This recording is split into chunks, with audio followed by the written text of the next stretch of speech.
y'all, welcome back to Favorite Acre Homestead. My name is Kristen and today's video is a little bit different.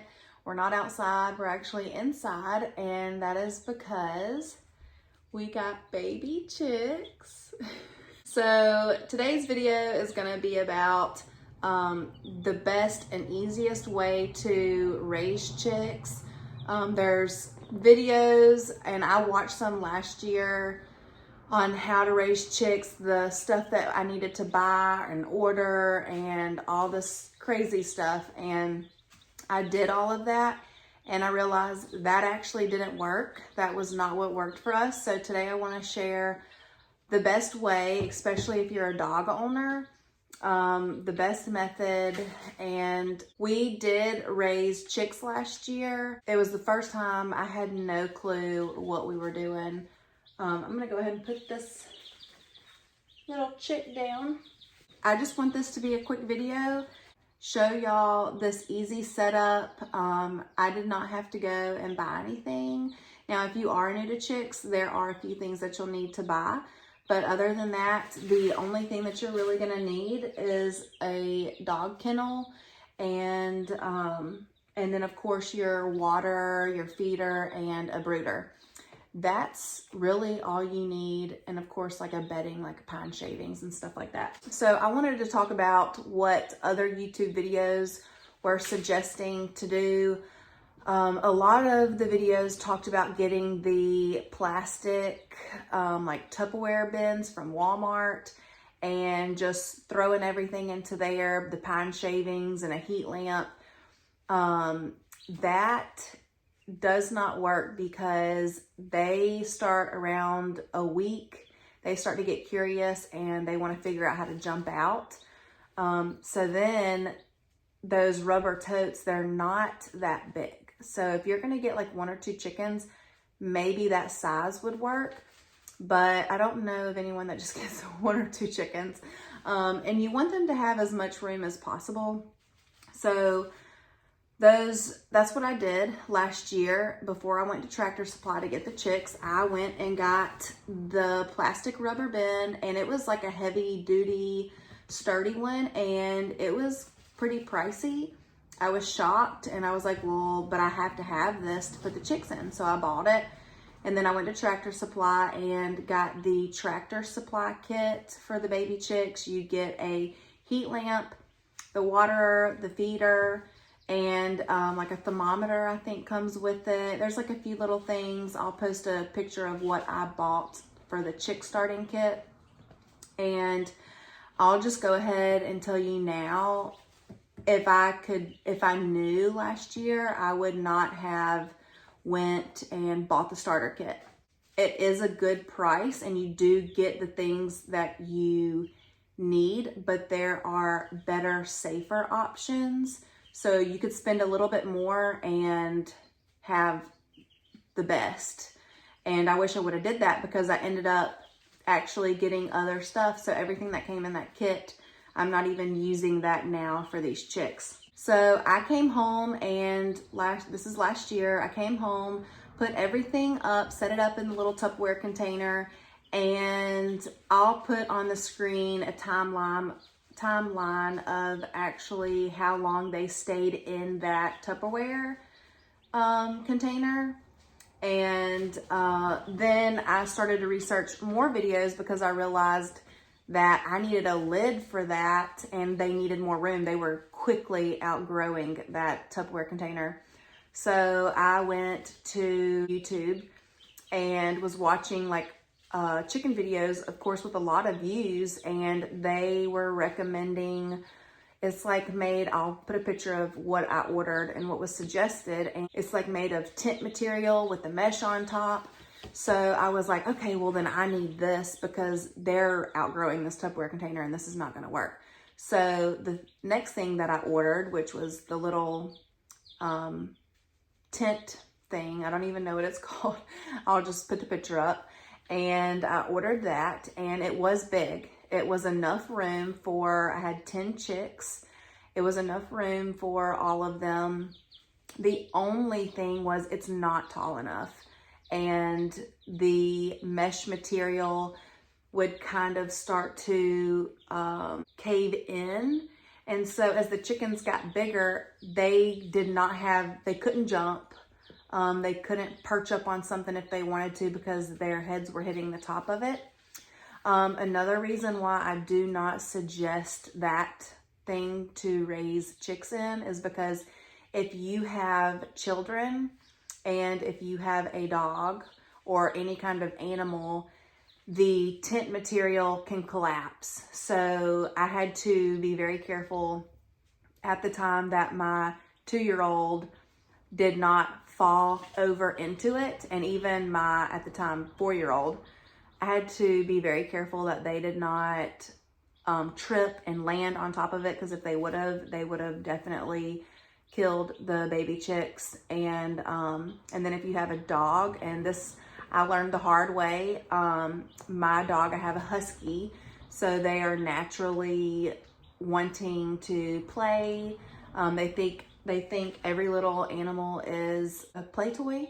So we had that set up in a bedroom and we kept that door closed. One morning that the door, I can't remember if one of the kids woke up and came to our room in the middle of the night and it didn't get closed all the way or what happened, but I woke up to my husky in the room. He was able to push the door because it was already cracked, and he had kind of like pounced on top of that mesh material and killed 2 of them. So after that incident, and it was very traumatizing, so that's another reason, just don't even bother getting something that's soft and someone can land on it or jump into it. It's best to get something that is sturdy and nothing can, jump on this and collapse it down. They can't bite through it, which is what he did. He was able to step over on top of the mesh and then bite down. So with all that being said, I know those are some very popular methods of raising chicks, but I will never raise chicks that way again. And I wish I would have had a video showing this method. So all I have here is a dog kennel, and this is a extra large, I believe. This kennel is 4 feet by 2.5 feet. Last year I was able to raise 8 chicks in this kennel, and it was the perfect size. You're not going to keep them in this too terribly long. I'll post pictures of the size that my chicks were whenever they were in this. We did not have a setup yet for our chickens, so I had to keep them in this longer than I wanted to, and it still worked out and it was fine. So this gives them plenty of space. So what we do is the chicks get very curious, and we have some that are exactly a week old, and they already know how to jump on this brooder right there. And the oldest ones got curious because our cardboard only went to here, and they were curious looking at how they could jump up on this cardboard over here. So what we do, and we did this last year, we used like a particle board material, and we didn't do that this year. We just did cardboard, and it's been fine. And we just outlined the inside of the kennel with the cardboard and then zip tie it. The chicks can fit through these holes in the kennel. So they are a week old and they were able to fit through there. I came home the other day and one of them was walking around in the living room. Thank goodness my dog was in his kennel, because he definitely would have gotten a hold of it. But we did not put cardboard up high on this side because this is up against the wall. But on every other side, you're going to want to put cardboard and just zip tie it. So you can use leftover cardboard. That's free. And pay a few dollars, get some zip ties. And then the other thing that I bought was a water and a feeder. So the water and the feeder that comes with the kit from Tractor Supply, they're very, very small, and it is perfect for small chicks, but there's other things that you can get, and it's a better size for as they get older. They grow really fast, and so if you have, let's just say 8 chicks, they're gonna need something to hold more, or you're gonna be refilling it a lot. So I just have a simple one like this. This one was actually given to me. The one that I bought from Tractor Supply, I'm not sure where it's at, but it was large like this. And then I believe that is a 1 gallon water feeder, and it has legs. I'll post a picture of which one I have. It has legs on it that can extend, so as the chickens get taller, it grows with them. Another thing that you're going to want to get is this brooder. Now, I got this because I had the heat lamp that came with the kit, and I was very worried that the heat lamp was going to somehow catch on fire, or it was going to melt the plastic tote. That's another reason I don't recommend the heat lamp, because if it's too close, then it gets too hot. If it's too far away, your chicks get cold. So if you have this brooder right here, I suggest go ahead, spend the money on it. It's really not that expensive. And you have a peace of mind knowing that when you leave the house, nothing's gonna catch on fire, and it's set to the perfect temperature that the chicks need. And then as the chicks grow, then you can extend these legs. I actually have the back of the brooder on the lowest setting, and then on the middle and the front. So if they get hot, they can kind of come to the front of the brooder, and if they get cold, they can go toward the back. So that brooder has a heater setting, which is you can stand it up sideways and it can radiate heat. And I believe that's as they get older. And then of course you have the brooder setting, and that's what that is set to. So this is our chick setup. There's really not much to it. If you already have a dog in a dog kennel, then you don't have to go out and buy it. But the only thing that you have to purchase would be your bedding, which is the pine shavings, the water, the feeder, and the brooder, and then some zip ties. So owning chicks and raising chicks, it really is not expensive, I guess, because now I'm reusing this stuff a second time. I did not have to go out and buy anything this time. I literally just went and got my chicks and had this whole setup ready, and they'll stay in here. We're in a cold snap right now in Lower Alabama. The other day it was like 27 degrees for 2 nights in a row. So of course you do not want your baby chicks outside in this setup at that age. So they will stay inside for a couple of weeks, and then I'll check our weather. If it gets to where it's in the 70s, then we will just put this whole thing either out on the porch, or I was thinking about go ahead and putting this whole setup out in our coop. Not in the run, but in the coop. It's not as dusty in our coop. But if I were to set this up out in like the dirt of our run, it would just get real dirty. One thing that I really like, we did add the cardboard going across the bottom right here. That way I can still lean in here and do whatever I need to do. But whenever we close this side door, we have cardboard right here. We put it on the outside just so that it could close and latch easier.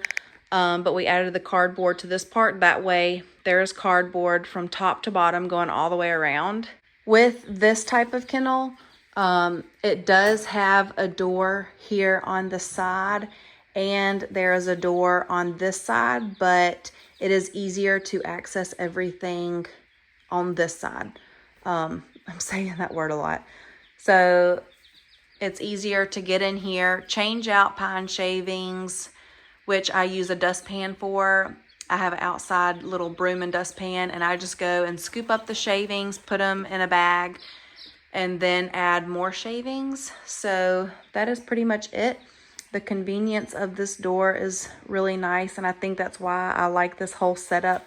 So the mesh tent brooder setup was not functional whatsoever, because when it came time to clean out your brooder, whatever you're raising your chicks in, you had to unzip it and then of course take out all of your shavings. But when you unzip that, all of the chicks can jump out. So that was really difficult, and that's when I realized I just wasted money on buying this, and it got dirty. It's a fabric, so it just gets dirty. I just don't recommend that method at all. This has a hard bottom to it, and you can put shavings down on the bottom or even cardboard and then shavings, and then it's got the hard plastic bottom to it, so it's not messy. It doesn't get dirty like the mesh material did. So this is it. That is, if you have any questions on raising chicks, let me know in the comments. I'm happy to answer them, or if I need to make a second part to this video, I'm happy to do that too. This video is pretty much just the things that I saw on YouTube on how to raise chicks. Did not work out, and I ended up spending more money going that route. That if I would have just did it this way, I would have just bought things one time and would have been done with it. So if you don't have a dog kennel like this, they can be a little pricey. But my thing is if you're going to have some chicks every year, you'll have it every year. Or if you were to buy something like this, then, and you knew you weren't going to raise chicks anymore, you could go and sell this on Facebook Marketplace or wherever you wanted to sell it. There's always people looking for dog kennels. But the fabric mesh brooder, I thought about reselling that on Facebook Marketplace, and I was like, no one's gonna want to buy this, like if it's stained up and stuff. So this is just the easiest, most functional route. So now I'll introduce you to our little baby chicks. I got 2 cream leg bar last week from a friend of mine. She texted me one day and was like, hey, do you want 2 chicks? I bought these and I ended up not needing 6 I think she got 6 of them. She didn't need all 6. So she only wanted 4. So I was like, yeah, I'll buy those 2 from you. The cream leg bar, I'll post a picture of what they grow up to look like, and then they lay a aqua blue egg. So here is a cream leg bar chick. This one is a week old now, and they have pretty markings. They grow up to be really pretty. All of my chicks that I bought this year are dark looking chicks. Last year I had like the fluffy yellow chicks.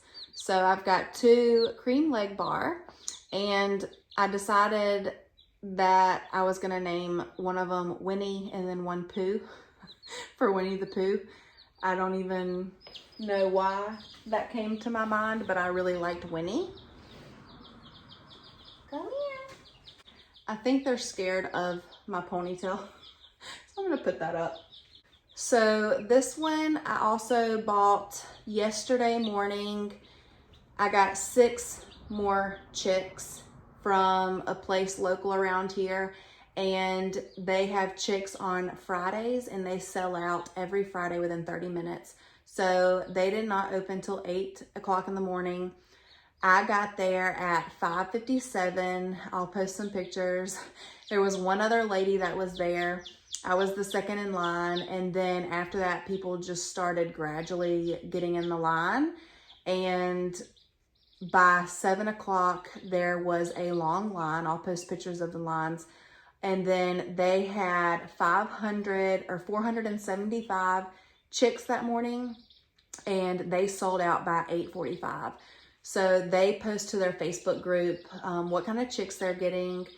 So if you want that type of chick, you better get there on time. They did have to put a limit on how many of each someone could buy. But I knew, because I just needed to get Lincoln to school by 9 o'clock, that I needed to be the first one there to get my chicks and then get him to school on time. But I got from there to, this is a silver laced Wyandotte. I think that's Wyandotte. Silver laced Wyandotte. I'm probably saying that wrong.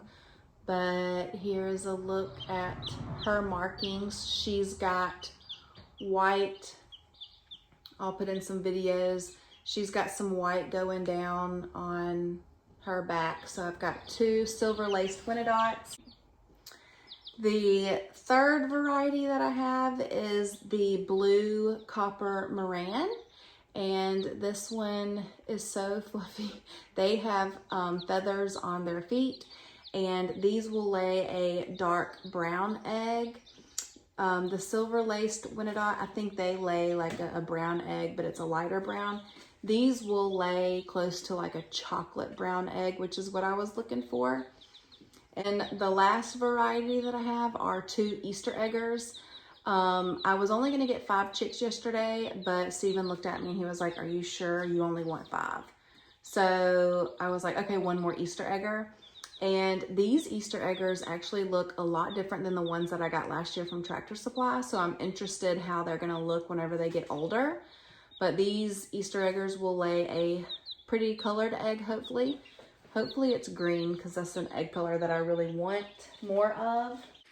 So that is it. I did ask people in the line whenever we were buying chicks, where do y'all have y'all's chicks set up at? Every single one of them said their living room. So I don't feel so bad now that I have my chicks in the room, in the living room. It's only going to be for a couple of weeks, and then it'll be warm enough for them to go out on the porch or either out there in the coop, and they will stay in this area. That way the older hens do not hurt them. Another tip was that last year I put the cling wrap or saran wrap on top of this brooder, and then every day I pulled it off and replaced it with a new piece of, I think it's called cling wrap. And that way it did not get so messy on top. So that's something I'm going to have to do today. I'm also going to change out their shavings and give them more food and water. You can see they kick up the shavings in their food and in their water. So every day I do have to kind of like pick that stuff out. Well, that is it. Thank y'all for watching. If you have any questions about raising chicks, that's something that I may have missed, or if I need to make a second video, I'm happy to. So thank y'all for watching. If you're new here and you like things about gardening, chickens, chicks, homesteading stuff, we're also starting a homestead from scratch on 75 acres. So if you want to follow along, go ahead and subscribe. That always helps out. And if you like this, share it with your friends, give it a thumbs up, and I'll see y'all on the next one. Bye, y'all.